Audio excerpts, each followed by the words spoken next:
जादुई सांप। एक दिन उनके गांव में मेला लगा। वे दोनों मेला घूमने गई। मेला घूमने के बाद वह दोनों मंदिर गई। वह मंदिर भोलेनाथ का था। वे दोनों बहनें उस मंदिर में मन्नत मांग रही थी कि भोलेनाथ हमें एक भाई दे दो। फिर उस मंदिर में एक जादुई सांप आया और बोला कि मैंने तुम्हारी बातें सुन ली है और मैं अपनी शक्तियों से तुम्हारी इच्छा पूरी कर सकता हूँ। फिर सांप बोला, लेकिन मेरी एक शर्त है, जब आपके घर में भाई आएगा तो उसे मेरे पास लाना होगा। मेरी शर्त भूलना नहीं, नहीं तो मैं उसे मार डालूंगा। वे दोनों बहनें सांप की बातें सुनकर बोली कि हम आपकी शर्त नहीं भूलेंगे। फिर वे दोनों वहाँ से घर चली गई। दरअसल ये सांप एक शैतानी तांत्रिक था जिसे बलि देने के लिए एक नवजात बच्चे की ज़रूरत थी, लेकिन उसे ये बच्चा कोई अपने आप देकर जाए तभी उसकी विधि पूरी हो सकती थी। यही कारण था कि उसने उन दोनों बहनों की मदद की ताकि उसका स्वार्थ पूरा हो सके।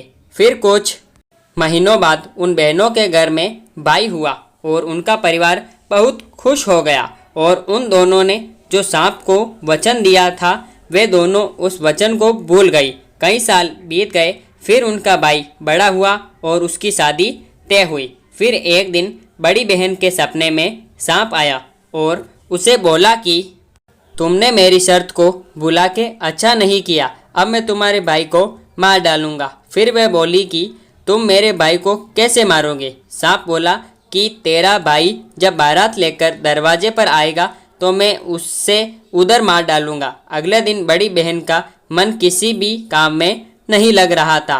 उसे लग रहा था कि मेरा सपना कहीं सच ना हो जाए, मैं मेरे भाई को खो दूंगी। वे बहुत सोचने लगी। बहुत सोचने के बाद उसे एक तरकीब सूझी।